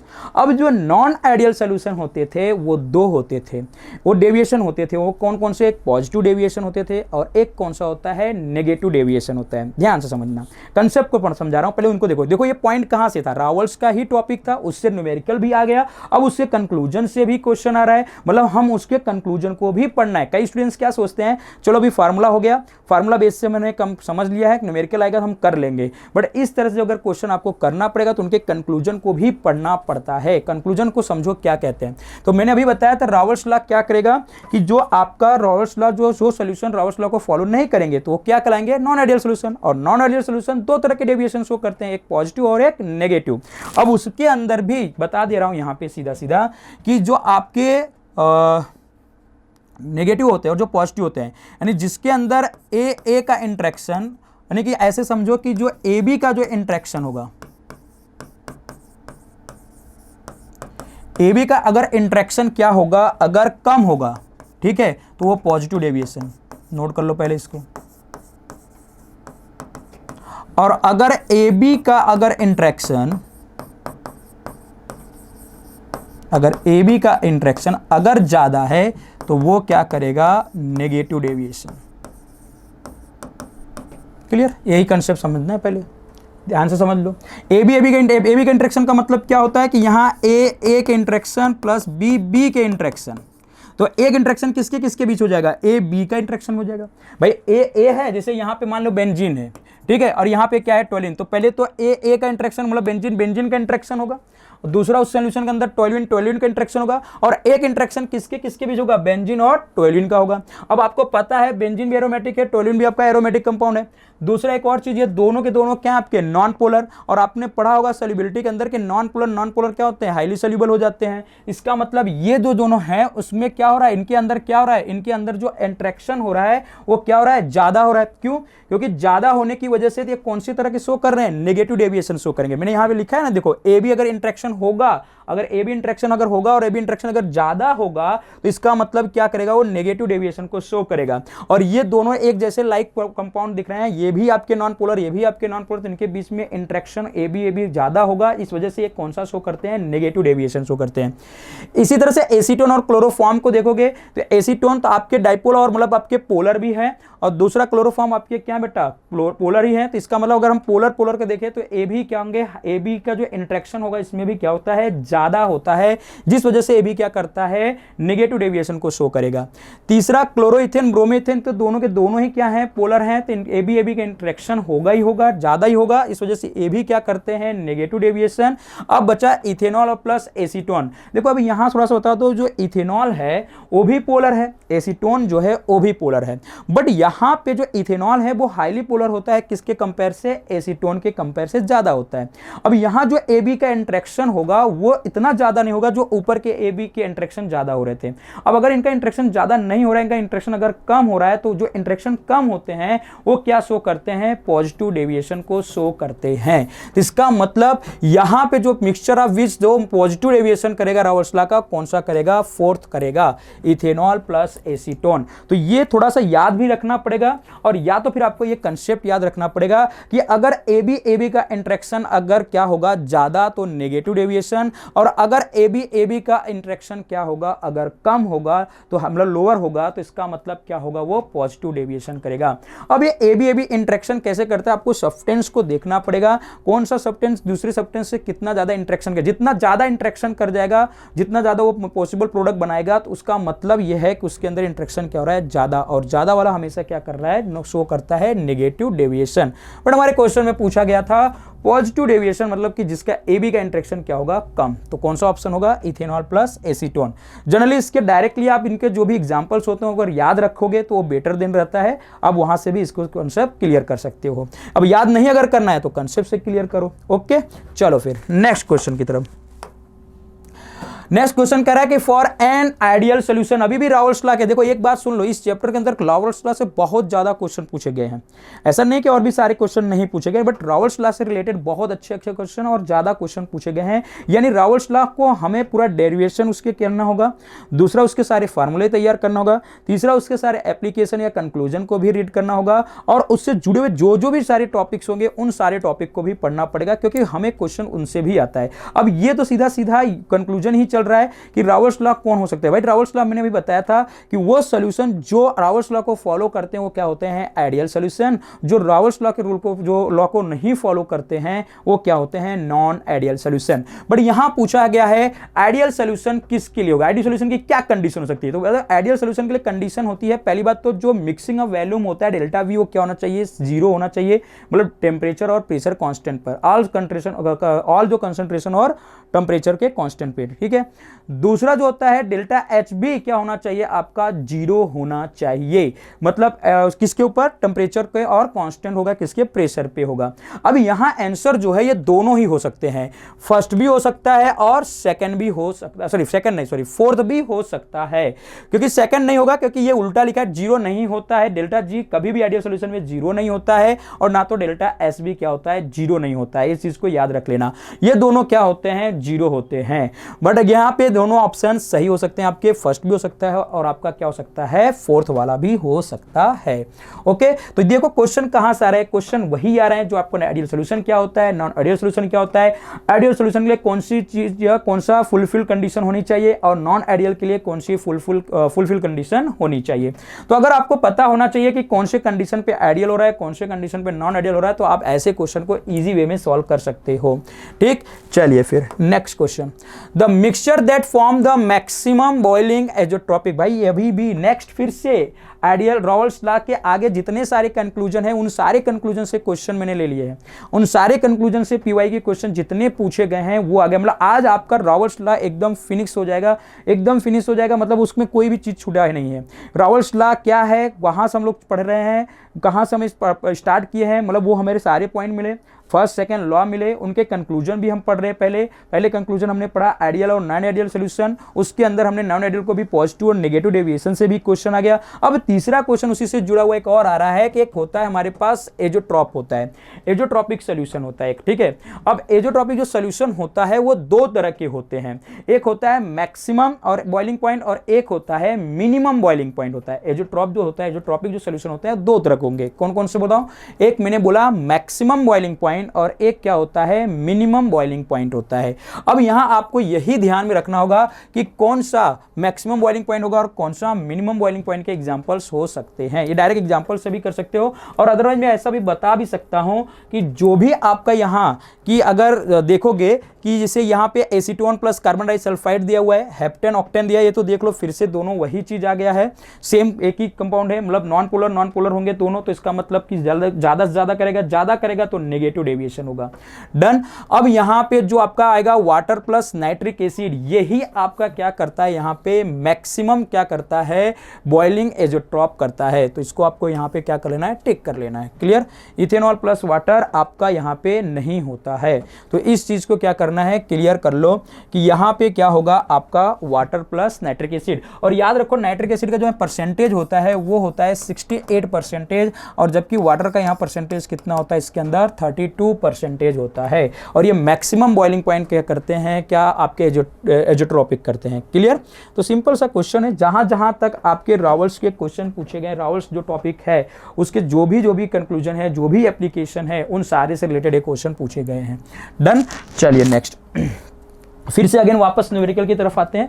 फिर न्यूमेरिकल देखो क्या पूछा गया और किससे रिलेटेड इस बार न्यूमेरिकल पूछा है। अगला फिर से क्वालिटेटिव प्रॉपर्टी से रिलेटेड क्वेश्चन आ रहा है। क्वालिटेटिव प्रॉपर्टी कितने तरह के होते हैं, 4। एक होता था ये आपका फ्रीजिंग पॉइंट, ठीक है ना, डिप्रेशन ऑफ फ्रीजिंग पॉइंट, ठीक है, इवोल्यूशन ऑफ बॉइलिंग पॉइंट, तीसरा होता है रिलेटिव लोअरिंग वेपर प्रेशर, और चौथा कौन सा होता था, ऑस्मोटिक प्रेशर होते थे।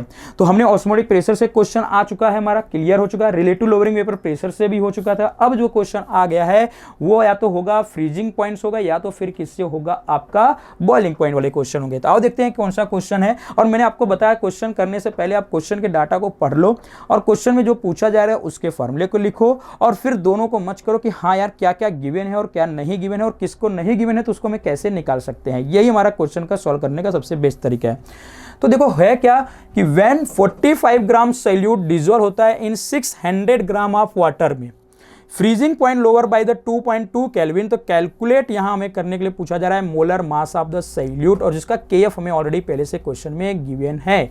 आप बता सकते हो कि यहां पे डिफरेंस ऑफ फ्रीजिंग पॉइंट, आपको पता होगा कि यहां जो फार्मूला है वो हमारे पास क्या होता था, वो होता था delta T F is directly proportional क्या होता था, मोलालिटी होता था। अब यहाँ पे अगर प्रोपोर्शनल की साइन हटाते हो तो यहाँ एक कांस्टेंट वैल्यू आती है, कौन सी, के एफ, और ना के एफ आती है, जिसको यहाँ पे बोला भी गया है के एफ की वैल्यू आपको गिवन है। तो गिवन और क्या होगा, के एफ इंटू क्या हो जाएगा, मोलालिटी। और ये सबको पता है कि मोलालिटी का जो फार्मूला होगा वो कौन सा होगा, डेल्टा टी एफ की वैल्यू गिवन है, ये भी डन, के एफ की वैल्यू भी गिवन ही है। अब मोलालिटी को यहाँ अगर मास और क्या दिया है, ग्राम में दिया है, तो इसका मतलब आप ये वाला मोलालिटी का फार्मूला रखो, mass upon molar mass into 1000 divided by mass of solvent. किसमें रखना होगा हमें, ग्राम में। क्यों ऐसा मैंने लिखा ये फार्मूला, क्योंकि यहाँ पे जो आपका वाटर का जो मास है, जो सारे जो मास है देखो किसमें है, ग्राम में। किलोग्राम में होता तो मैं मास ऑफ सॉल्वेंट लिख लेता, लेकिन अगर सब ग्राम में तो इसलिए मैंने कौन सा फार्मूला यूज कर लिया, आपका ग्राम वाला, मैंने 1000 से मल्टीप्लाई कर दिया डायरेक्टली। चलो अब बताओ यहाँ डेल्टा टी एफ क्या गिवन है। डेल्टा जो टी एफ गिवन है वो है यहाँ पे देखो, है ना, कि freezing point of the lower जो दिया है कितना, 2.2 क्लियर केल्विन। चलो तीसरा आपको क्या दे रहा है, के एफ की वैल्यू भी गिवन है, बहुत अच्छा, चलो लिख लो ये भी, के एफ कितना दिया है, 1.86 ग्राम दिया है, डन, ठीक है। चलो किलोग्राम में दिया है कोई दिक्कत नहीं है, किलोग्राम में तो यहाँ हम कन्वर्ट कर चुके हैं तो कोई दिक्कत आएगा नहीं, क्योंकि वो ग्राम में ऑलरेडी है। चलो अब देखो डेल्टा टी एफ हमें पूछा क्या जा रहा है, यहाँ पे हमसे पूछा गया है कि molar mass of the solute पूछा है, यानी ये हमें पूछा जा रहा है। इसका मास तो ऑलरेडी क्या है, यहाँ पे गिवन है, और यहाँ पे क्या दे रखा है, dissolve in the 1600 gram of water, मतलब सॉल्वेंट का मास दिया हुआ कितना, 1600। तो लिखो delta T F equal to कितना रखोगे, 2.2, के एफ कितना रखोगे, 1.86 इंटू मास कितना रखोगे यहाँ पे 45, मोलर मास तो हमें क्या करना है बेटा, कैलकुलेट ही करना है, इंटू यहाँ पे क्या करोगे आप 1000, मास ऑफ सॉल्वेंट यहाँ वाटर देखो गिवन है भाई, यहाँ पे मास ऑफ सॉल्वेंट है ना, और ऐसे भी आप मास ऑफ सॉल्वेंट मिलता है अमाउंट से पता कर सकते हो। जो लेस अमाउंट होगा वो क्या होगा, सॉल्यूट, और जो मोर अमाउंट होगा क्या होगा, सॉल्वेंट। तो मोर अमाउंट में यहाँ पे क्या दिख रहा है, वाटर, तो क्या हो गया आपका बेटा सॉल्वेंट, और लेस अमाउंट में आपका क्या है, यहाँ पे क्या है, सॉल्यूट है, तो कौन सा होगा आपका, सॉल्यूट हो जाएगा। तो ये अमाउंट मेथड से हम बताएंगे सॉल्यूट और सॉल्वेंट को कैसे आइडेंटिफाई करते हैं। तो यहां लिखोगे क्या, 600 लिख दोगे। अब हमें क्या निकालना है, मोलर मास, तो मोलर मास को ऊपर ले जाओ, यानी यहां मैं करता हूं कैलकुलेट, ठीक है। तो मोलर मास को यहां सब्जेक्ट बना लेते हैं अपन, तो एम इक्वल टू क्या है, एम इक्वल टू क्या होगा, यहां से ये यहां ले जाओ तो इसको यहां लगा दो, बस कहानी खत्म हो जाएगी। तो 1.86 इंटू 45 डिवाइड बाई 2.2 कर दो, क्लियर। उसके बाद यहाँ पे क्या कर देना है, ये 0 से 2 0 उड़ाई दो, सीधा सीधा अगर कम करना है तो 10/6 लिख दो, यहाँ पे क्या लिख दो, 10/6 लिख दो, थोड़ा और कम कर दिया। अब आओ फटाफट इसके कैलकुलेट कर लेते हैं और फिर देखते हैं इसके आंसर क्या आ सकते हैं। तो पहले ऊपर के सारे मल्टीप्लाई कर लो फटाफट, तो 1.86 इंटू कितना करोगे, 45 इंटू कितना करोगे, 10, तो ये आंसर आ रहा है 837 आ रहा है, डन। और अब डिवाइड किससे करना होगा, 2.2 इंटू कितना करना होगा, 6, तो ये आएगा 13.2, तो अब यहाँ पे करोगे 837 डिवाइड बाई 13.2, तो आंसर आ रहा है 63.4 आ रहा है। तो इसका मतलब जो मोलर मास आ रहा है इसका कितना आ रहा है 63.4। तो आप भी कैलकुलेट करके चेक कर लीजिएगा कि इसका आंसर कितना आएगा 63.4। ऑप्शन में कहीं दिया है यस, ये देखो पहला ऑप्शन ही गिवन है 63.4 ग्राम, क्योंकि दूसरा होगा नहीं, 90 नहीं होगा, 21 नहीं होगा, होगा कौन सा 63.4। तो नोट करो फटाफट और कंसेप्ट को समझो। कंसेप्ट क्या था, हमें एक सैल्यूट का मास दिया था और डिजोल्व हो रहा था 1600 ग्राम ऑफ वाटर में, मतलब वो सॉल्वेंट हो गया। उसका हमें क्या दिया गया है, डेल्टा टीएफ दिया गया था 2.2 और हमें उसका केएफ की वैल्यू दिया गया है। और हमें पता है कि जो डेल्टा जो टीएफ होता है वो डायरेक्टली प्रोपोर्शनल क्या होता है, मोलालिटी। डेल्टा जो टीएफ होता है वो डायरेक्टली प्रोपोर्शनल क्या होता है बेटा, मोलालिटी होता है। तो यहां पे आपको इजीली वे में इसके आंसर आ जाएंगे। चलिए नेक्स्ट देखते हैं। Which of the following is the dependent on the temperature. ये तो बहुत इजी क्वेश्चन है, यानी इसको यह कैसे तैयार करना है, इसे हर कंसंट्रेशन टर्म्स को याद मत करो कि कौन टेम्परेचर डिपेंड है कौन नहीं। आज बता रहा हूं कि जो वॉल्यूम से रिलेटेड होंगे कंसंट्रेशन टर्म वो क्या होते हैं, टेम्परेचर के ऊपर डिपेंड होते हैं। और जो मास से रिलेटेड होंगे जिनके अंदर मास ही मास होगा, सिर्फ मास होगा, वॉल्यूम से कोई मतलब ही नहीं होगा, वॉल्यूम उनके फॉर्मूले में आएगा ही नहीं, ऐसे समझो। और जो मोलारिटी सॉरी जो आपके कंसंट्रेशन टर्म ऐसे होंगे जिसके अंदर वॉल्यूम आते होंगे, जो वॉल्यूम आएंगे तो वही टेम्परेचर ऊपर डिपेंड होंगे, क्योंकि मास का टेम्परेचर से कोई लेना देना नहीं होता है। तो अगर हम देखें मोलालिटी के फॉर्मूले में क्या आता था, नंबर ऑफ मोल आता था अपॉन, क्योंकि मोल भी क्या है, मोल भी में क्या आता था, मास अपॉन मोलर मास, तो उसमें भी मास ही है, तो इसका मतलब वो भी टेम्परेचर पर डिपेंड नहीं करता है, इसका मतलब मोल भी टेम्परेचर पर डिपेंड नहीं करेगा। दूसरा जो नीचे होता था मास ऑफ सॉल्वेंट, तो ये भी मास है, तो इसका मतलब भी टेम्परेचर पर डिपेंड नहीं करेगा, इसका मतलब ये भी नहीं होगा। मोलारिटी के फॉर्मूले में क्या आता है, N/V, और मैंने कहा कि जहां जिस फॉर्मूले में वॉल्यूम से रिलेटेड होगा वो वाला क्या होगा, टेम्परेचर ऊपर डिपेंड करेगा। तो इसका मतलब ये यहां भले मोल नहीं है, मोल है लेकिन यहां वॉल्यूम है, इसलिए वॉल्यूम से रिलेटेड वाले फॉर्मूले क्या करेंगे, टेम्परेचर पर डिपेंड करेंगे। अब बताओ मोल फ्रैक्शन में तो वैसे भी वॉल्यूम नहीं होता, इसका मतलब ए भी नहीं करेंगे। और यहां क्या पूछा है, वेट परसेंटेज, यानी वेट परसेंटेज बाय मास पूछा नहीं, W/W पूछा है, तो इसका मतलब यहां पे भी ये टेम्परेचर के ऊपर डिपेंड नहीं करेंगे। तो सिर्फ टेम्परेचर ऊपर अगर डिपेंड जो करेगा तो कौन सा करेगा, मोलारिटी करेगा। तो ये सिंपल सा एक क्वेश्चन था, इजी वे में समझ में आ गया होगा। चलो नेक्स्ट क्वेश्चन देखो क्या पूछा है। अब नेक्स्ट तुमसे कह रहा है कि if molality of the dilute is the double the value of the molar depression constant. Molar depression constant अभी जस्ट थोड़ा सा इसके पहले क्वेश्चन मैंने करवाया था, वही है। क्या होता है कि डेल्टा जो टीएफ होता है इज डायरेक्टली प्रोपोर्शनल क्या होता है दोस्त, मोलालिटी होता है। अब यहां delta T F is equal to, यहां पे अगर प्रोपोर्शनल की साइन हटाओगे तो क्या आता है, केएफ इन मोलालिटी आता है। भाई अगर मोलालिटी अगर बढ़े चेंज होगी तो डेल्टा टीएफ चेंज होगा, बट केएफ पर कोई फर्क नहीं पड़ेगा ना। केएफ तो अलग अलग सब्सटेंस के लिए अलग अलग वैल्यू होती है, बट यहां कह रहा है कि अगर हम मोलालिटी को डाइल्यूट करते हैं डबल, मतलब मोलालिटी को डाइल्यूट करना का मतलब अगर मैं मोलालिटी को अगर चेंज करता हूं, चाहे बढ़ा दूं, चाहे घटा दूं, चाहे डबल करूं, चाहे कम करूं, तो मोलालिटी अगर चेंज हो रहा है, मोलालिटी अगर इंक्रीज या डिक्रीज कर रहा है, तो उसका फर्क किसके ऊपर पड़ेगा, डेल्टा टीएफ पे पड़ सकता है। डेल्टा टीएफ की वैल्यू पे पड़ सकता है, वो घट या बढ़ सकती है बेटा, इंक्रीज या डिक्रीज हो सकती है, बट केएफ तो नहीं हो सकता ना, केएफ तो हर सब्सटेंस का फिक्स होता है। तो यानी यहां क्वेश्चन पूछा था किसके लिए, केएफ के लिए। अगर यही चीज डेल्टा टीएफ के लिए पूछा होता तो अगर डबल वो हो रहा है तो इसका मतलब उसकी वैल्यू भी क्या होगी, डबल होगी। लेकिन यहां पे किसके लिए पूछा गया है, केएफ के लिए पूछा गया है। तो स्पेशली ध्यान देना, केएफ के केस के लिए क्या होगा, ना तो ये डबल होगा, ना तो आधा होगा, ना तो ट्रिपल होगा, बल्कि होगा तो क्या, अनचेंज, कोई फर्क नहीं पड़ेगा, मतलब कुछ चेंज होने वाला नहीं है, रिमेन्स क्या रहेगा, कांस्टेंट वैल्यू रहती है। डन। तो फोर्थ ऑप्शन इसका क्या होगा, राइट होगा। तो देख लो इसके एप्लीकेशन से भी आपके क्वेश्चन पूछे जा रहे हैं। इसका क्वेश्चन पूछने का तरीका यही है कि कम से कम आपको सारे जो फार्मूले होते हैं उनकी वैल्यू को भी पता होना चाहिए कि कौन कांस्टेंट है और कौन नहीं है, या कौन सी वैल्यू या कौन सा इसके अंदर जो पैरामीटर होगा वो डिपेंड करता होगा दूसरे पैरामीटर के ऊपर। डन। चलिए नेक्स्ट क्वेश्चन देखते हैं। नेक्स्ट क्वेश्चन है कि density of the pure liquid की डेंसिटी हमें दी गई है 1.25 ग्राम पर ml, और ये कह रहा है कि इफ अगर उसका मॉलिक्यूलर वेट कितना दिया है 62.5 ग्राम पर मोल दिया है, तो then find out the molarity. थोड़ा आप भी ट्राई करो क्वेश्चन को कि कैसे इस क्वेश्चन को हम लोग सॉल्व कर सकते हैं। ट्राई करो ये इसको, ट्राई करो इस क्वेश्चन को हम कैसे सॉल्व कर सकते हैं। सोचो मोलारिटी पूछा है, अच्छा मोलारिटी पूछा है तो सबके माइंड में तो एक चीज होना चाहिए, मोलारिटी इक्वल टू क्या होता है, नंबर ऑफ मोल, हाँ सैल्यूट डिवाइड बाय क्या होता है, वॉल्यूम किसमें, लीटर में होता है। तो हमें कैसे भी करके मोल पता चल जाए, कैसे भी करके हमें वॉल्यूम का पता चल जाए, हमारा काम बन जाए, ठीक है। लेकिन अगर यहाँ पे अगर हमें जो भी कुछ अगर यूनिट अगर हमें दिया है, ग्राम में दिया है, तो इसका मतलब हमें यहाँ फार्मूले में क्या रखना पड़ेगा, लीटर नहीं बल्कि हमें किस में ले जाना पड़ेगा, एमएल में ले जाना पड़ेगा। तो एमएल के लिए कुछ नहीं करेंगे, 1000 से मल्टीप्लाई कर देंगे, सिंपल सी बात, जो आंसर आएगा उसमें 1000 से मल्टीप्लाई, तो आंसर आ जाएगा हमारा। चलो देखते हैं, ट्राई करते हैं, और खुद आप भी ट्राई करो। देखो यहाँ एक चीज दिया है कि प्योर डेंसिटी ऑफ वाटर की जो वैल्यू दी गई है वो कितना दी गई है, 1.25 ग्राम, और यहां दिया है पर एमएल दिया गया। थोड़ा इससे समझना है, इसको समझो। क्या है कि अगर डेंसिटी इक्वल टू क्या होता है, मास बाय वॉल्यूम होता है। ये पूरे सॉल्यूशन की बात तो नहीं कर रहा है, प्योर लिक्विड की बात कर रहा है। तो प्योर लिक्विड मतलब वाटर के लिए बोला है, तो इसका मतलब इसका मास कितना है, 1.25 ग्राम, और कितना वॉल्यूम होगा यहाँ पे, 1 ml होगा। कितना वॉल्यूम होगा, 1 ml।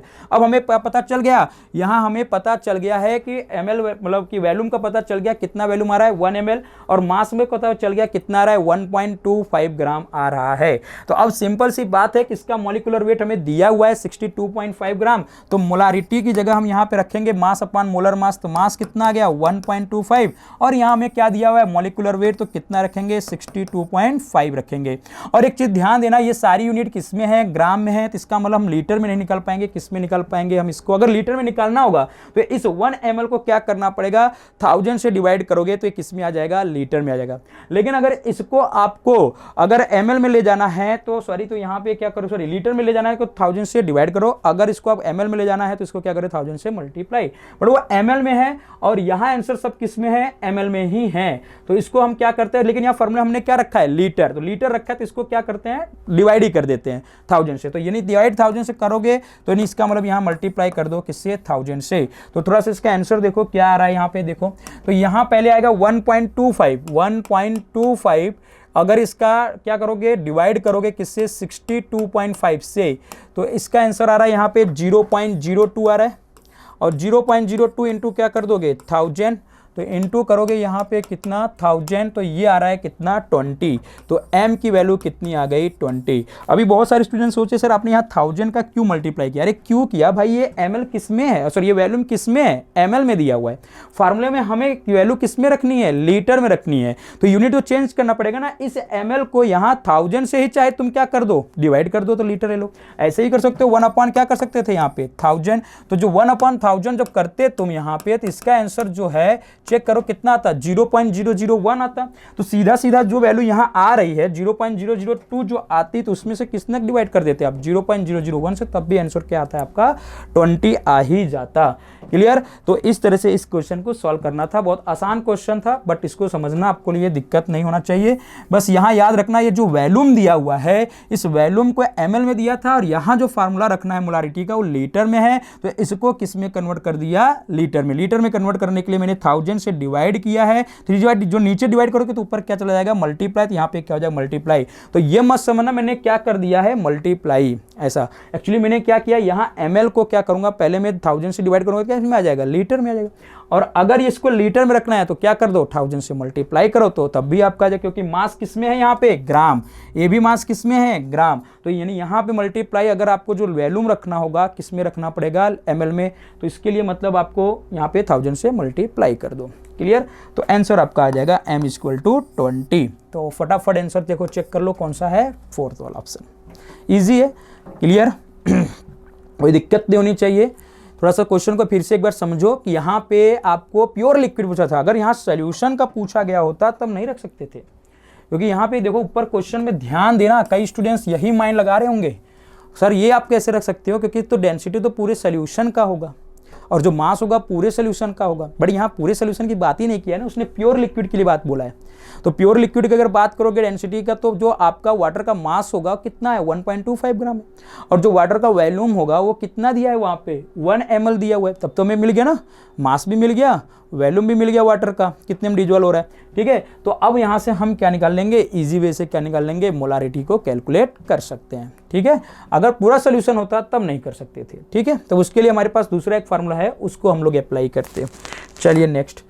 अब देखो फिर से again 0.5 mole NaCl has dissolved in the 500 gram of water, then find out the freezing point and the boiling point given Kf water 1.8 kelvin kilogram पर मोल, और Kb भी दिया हुआ है वाटर का कितना 0.5 किलो केल्विन किलोग्राम पर मोल दिया हुआ है। एम्स 16 में क्वेश्चन पूछा गया है, 2016 एम्स के क्वेश्चन पूछे गए हैं। अभी भी ये क्वेश्चन अगेन वापस फिर से पूछा, कहाँ से जा रहा है, कॉलिगेटिव प्रॉपर्टी, और इस बार दोनों पूछ लिया है साथ ही साथ में boiling point, depression of freezing point से और इवोल्यूशन ऑफ बॉइलिंग पॉइंट से भी क्वेश्चन पूछे गए हैं। तो आपको थोड़ा सा यहाँ हिंट होना चाहिए, पहले लिखते हैं हम कि अगर हमें यहाँ पे TF निकालना है और यहाँ पे हमें TB निकालना है तो TF कैसे निकलेगा कि T0F माइनस क्या कर दोगे डेल्टा TF। ये जो फार्मूला लिख रहा हूँ इसको पहले मेंशन समझना, ठीक है। और TB के लिए क्या लिखोगे कि T0B minus delta TB। Clear. अब हमें कैसे भी करके ये T0F और T0B, ये तो आपको पता होगा कि जो आपका फ्रीजिंग पॉइंट होगा वो कितना होता है, आपका 0 डिग्री सेल्सियस होता है, और जो बॉइलिंग पॉइंट होता है वाटर का कितना होता है 100 डिग्री सेल्सियस होता है। तो यहाँ पे वो भी लिख दे रहा हूँ मैं, delta TF equal to 0 degree Celsius लिख लो, और डेल्टा TB जो होता है आपका कितना होता है 100 डिग्री सेल्सियस होता है। चलो क्लियर, यहाँ तक कर ही लेते हैं हम लोग। अब बताओ हमें क्या कैलकुलेट करना है इसके अंदर, हमें इसके अंदर कैलकुलेट करना है डेल्टा TF और यहाँ कैलकुलेट करना है डेल्टा TB। अगर हम किसी तरह से डेल्टा TF और डेल्टा TB अगर हम कैलकुलेट कर लेते हैं तो हमें क्या मिल जाएगा, TF की वैल्यू और TB की वैल्यू मिल जाएगी, यानी कि फ्रीजिंग पॉइंट मिल जाएगा, हमें क्या मिल जाएगा, बॉइलिंग पॉइंट। अब आओ गिवन क्या क्या हमें दिया गया है उसको भी देख लेते हैं। 0.5 मोल NaCl दिया और डिजोल्व हो रहा है 500 ग्राम ऑफ सॉल्वेंट। बात तो यही समझ में आ गया होगा कि delta TF is directly proportional क्या होता है, मोलालिटी होता है। तो डेल्टा TF इक्वल टू यहाँ पे क्या होगा, KF इक्वल टू क्या हो जाएगा, KF इंटू क्या हो जाएगा, मोलालिटी। तो डेल्टा जो TF इक्वल टू जो KF होगा, एक चीज ध्यान देना, अगर मैं यहाँ डेल्टा TF ले रहा हूँ तो उसके लिए KF की वैल्यू गिवन है, ये रखनी है। क्लियर। और मोलालिटी की जगह क्या रखना है, N मतलब मोल, और अपॉन क्या रखना है, मास ऑफ सॉल्वेंट रखना है। मास ऑफ सॉल्वेंट दिया है कितना 500 ग्राम, और यहाँ पे मोल भी दिया है कितना 0.5। तो डेल्टा जो TF इक्वल टू होगा, यहाँ KF की वैल्यू कितना रखना है 1.8 इंटू जो मोल है कितना है 0.5 मोल है, और जो मास ऑफ सॉल्वेंट हो कितना दिया है 500 ग्राम। चलो फटाफट इसको कैलकुलेट करो और बताओ इसके आंसर क्या आ रहा है। 0.5 और डिवाइड बाई 500 और 1.8, तो पहले हम क्या करते हैं 0.5 डिवाइड बाई 500, तो ये आएगा 0.01 और इनटू कर देते हैं कितना 18, तो ये आएगा आपका 0.018। क्लियर। थोड़ा सा एक बार देख लेना, चेक कर लेना, यहाँ पे कुछ अगर यूनिट चेंज करनी पड़ जाए तो करना पड़ेगा, क्योंकि जहाँ मास ऑफ जो सॉल्वेंट होता है मोलालिटी के फार्मूले में क्या होता है, किलोग्राम होता है। तो यानी यहाँ पे जो मास ऑफ सॉल्वेंट दिया है, देखो किस में दिया है, ग्राम में दिया हुआ है, तो हमें इसको किस में रखना है, किलोग्राम में रखना है। तो 500 को डिवाइड कर दो किससे, 1000 से डिवाइड करोगे कितना आएगा, 0.5 आएगा। तो इसका मतलब ये तो 0.5 आएगा, तो इसका मतलब ये 0.5 और ये 0.5 दोनों क्या हो जाएंगे, कैंसल। तो डेल्टा TF इक्वल टू यहाँ पे कितना आएगा 1.8 आ गया। तो बताओ डेल्टा TF 1.8 आया है, तो डेल्टा TF कितना हो जाएगा, तो ये कितना होता है 0 डिग्री सेल्सियस यहाँ लिखा ही हूँ, माइनस कितना 1.8, तो आंसर आएगा -1.8 डिग्री सेल्सियस आएगा, -1.8 डिग्री सेल्सियस। ऑप्शन में कहीं दिख रहा है ऐसा, हाँ ये देखो पहला ऑप्शन में तो एक चीज़ तो हमें मिल गया -1.8 डिग्री सेल्सियस, और कहीं तो है भी नहीं, तो इसका मतलब अगर हम दूसरा ना भी कैलकुलेट करें तब भी हमें पता चल गया तो यही वाला हो सकता है। बट अगर वेरीफाई करना ही है कि हमें डेल्टा TB भी निकालना है, सॉरी TB निकालना है, यानी कि बॉइलिंग पॉइंट भी अगर हमें निकालना है, तो वो भी हम कैलकुलेट इसी मेथड से हम लोग कर सकते हैं। तो फटाफट इसकी पहले कॉपी करो, फिर हम आगे आपको डिस्कस करते हैं। अभी हम निकालते हैं delta TB, same to same वही करना है, कुछ करना ही नहीं है, बस करना क्या है, यहाँ जहाँ डेल्टा TF ले रहे हो वहाँ उसकी जगह क्या रखना है, डेल्टा TB रखना है, और जहाँ आप KF मैंने लिया है वहाँ में आपको क्या लेना है, KB लेना है, और सेम मोलालिटी के लिए तो वही वैल्यू यहाँ पे पुट होगी और कुछ तो चेंज करना नहीं है। क्यों, क्योंकि यहाँ जो आप जो मास ऑफ जो रखोगे सॉल्वेंट वो किलोग्राम में है, तो इसको मतलब किस में कन्वर्ट कर दोगे, ग्राम में, ग्राम में दिया तो इसको किससे कन्वर्ट करोगे, किलोग्राम में। तो 0.5 से तो फिर वैसे ही कट जाएगा, तो इन्हें कैंसिल हो जाएगा। जो भी होगा खेला वो किसके किसके बीच में होगा, KB और N, क्योंकि यहाँ KF 1.8 और N जो है 0.5 था, तो निकल ही जाएगा। तो जो भी आएगा आंसर किससे आएगा, KB से आएगा और डेल्टा TF से आएगा। तो चलो उसको भी निकाल ही लेते हैं, फटाफट उसका भी आंसर देखते हैं क्या आ रहा है, फिर आगे कैलकुलेट हम लोग करते हैं। चलो देखो यहाँ से करते हैं सॉल्व, या इसको एक काम करते हैं थोड़ा सा शॉर्ट कर लेते हैं। चलो और इसको इधर लगा देते हैं। अब देखो यहाँ से सॉल्व कर रहा हूँ मैं क्या, delta T sorry T B निकाल रहा हूँ, टी बी का भी निकालना है ना यहाँ पे। तो लिखेंगे यहाँ से, हम लिखूंगा delta T B is equal to होगा यहाँ पे क्या आपको लिखना पड़ेगा यहाँ पे कि के बी इंटू मोलालिटी। अब मोलालिटी इज इक्वल टू यहाँ पे क्या होगा, मोल अपॉन यहाँ क्या होगा, मास ऑफ सॉल्वेंट हो जाएगा।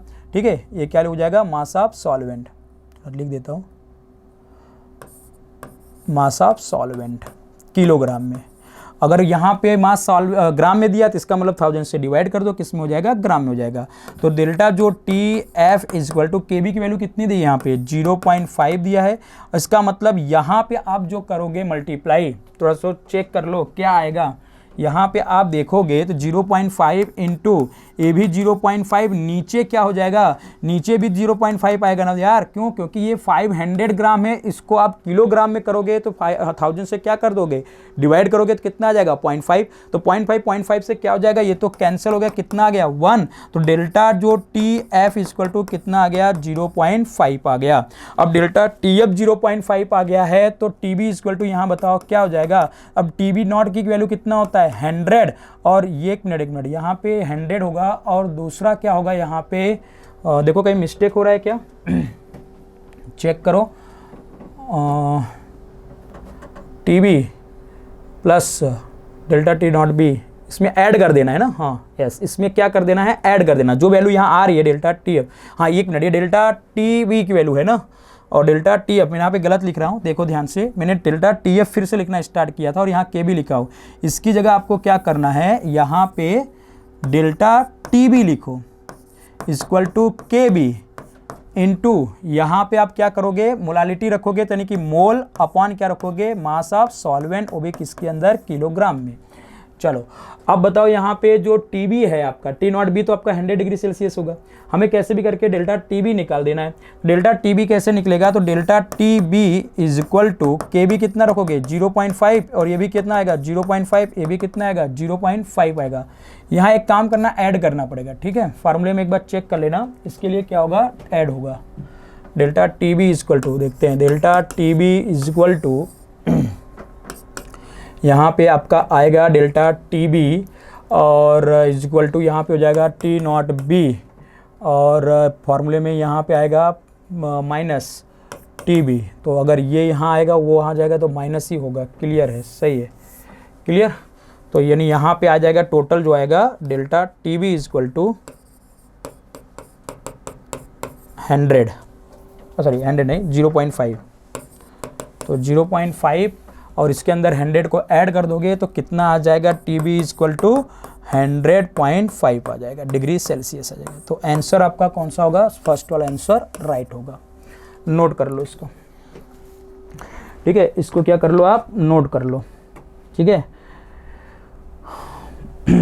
बढ़िया से समझो, फार्मूला को देखो, नोट करो।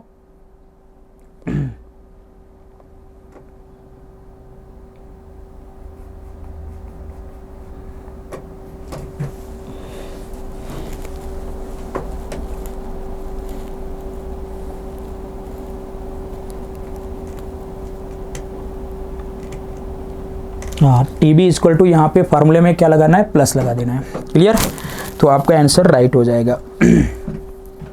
इसके लिए प्लस लगाना है, इसके लिए माइनस कर देना है। तो आपका माइनस करोगे, माइनस नहीं करना है, सॉरी, इसके लिए भी क्या करना है, यहाँ पे प्लस ही लगाना है।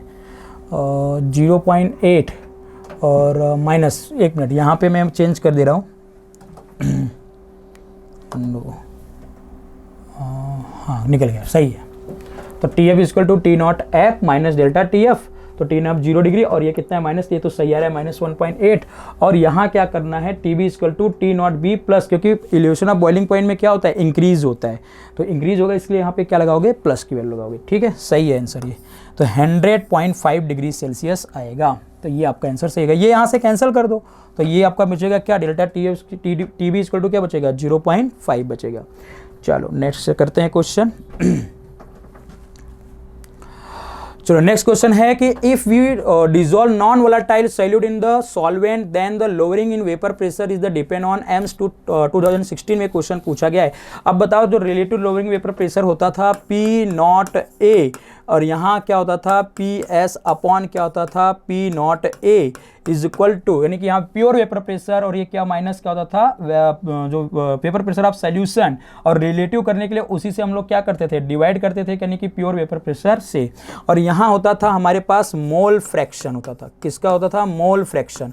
और ये जो मोल फ्रैक्शन होगा यहाँ पे वो किसके बराबर होगा कि number of mole of solute और डिवाइड क्या होगा number of mole of solvent होता। अगर यहाँ सॉल्यूशन होता तो हम उसको भी कर सकते हैं, लेकिन यहाँ किसके होगा सॉल्यूट को और सॉल्वेंट में। ऐसा क्यों? क्योंकि जो सॉल्यूट होगा, जो number of mole of solute के होंगे, जो number of mole of solute होगा वो बहुत बहुत कम होगा किसके number of mole of solvent के, नंबर ऑफ मोल ऑफ किसके सॉल्वेंट के। तो यहाँ मैं लिख दे रहा हूँ सॉल्वेंट। तो इसका मतलब अब अगर यहाँ आप मोल निकालोगे किसके सॉल्यूट के, तो एन अगर आप मोल फ्रैक्शन सॉल्यूट ले रहे हो तो इसका मतलब यहाँ एन सॉल्यूट तो लिखोगे, यस या नो, नीचे एन सॉल्यूट प्लस क्या होगा एन सॉल्वेंट। और मैंने यहाँ एक कंडीशन लिख दी है कि जो सॉल्वेंट का मोल होगा वो सॉल्यूट के मोल से क्या होगा बहुत बहुत ज़्यादा होगा, इसका मतलब निगलेक्ट हो जाएगा। तो बचेगा क्या यहाँ पे, यहाँ लिख दे रहा हूँ, बच ये रहा है कि मोल फ्रैक्शन किसके लिए लिख रहा हूँ मैं सॉल्यूट के लिए लिख रहा हूँ।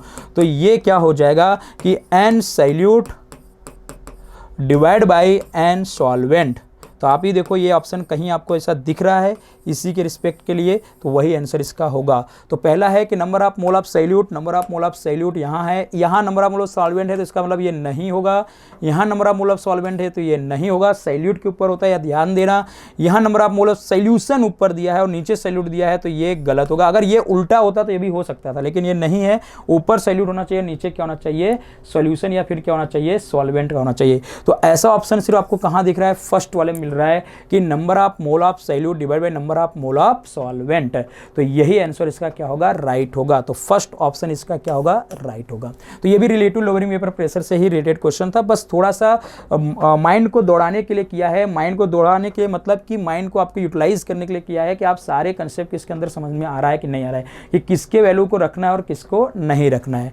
चलिए नेक्स्ट क्वेश्चन देखते हैं।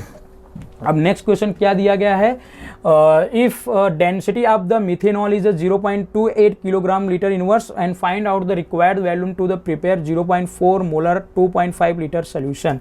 हमें पता है जो मिक्सचर ऑफ जो हमें सोल्यूशन अगर दिया होता है मोलारिटी और उसके वैल्यूम दिया होता है तो हम एक फार्मूला होता है हमारे पास मिक्सचर ऑफ मोलारिटी क्या, M1V1 इक्वल टू M2V2।